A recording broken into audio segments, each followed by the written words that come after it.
សូមស្វាគមន៍មកកាន់ Channel Big Collection KA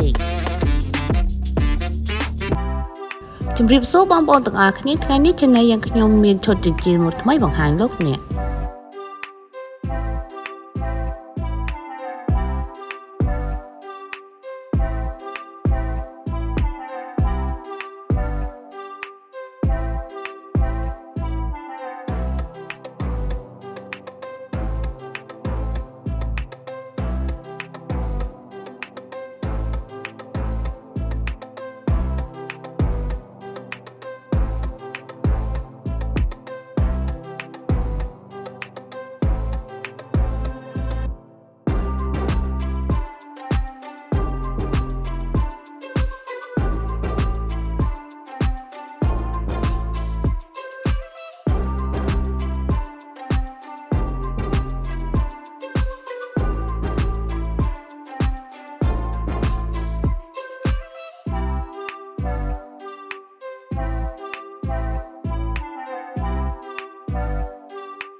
ចិញ្ចៀននេះផងដែរមានទៅតាមទំហំដៃរបស់លោកអ្នក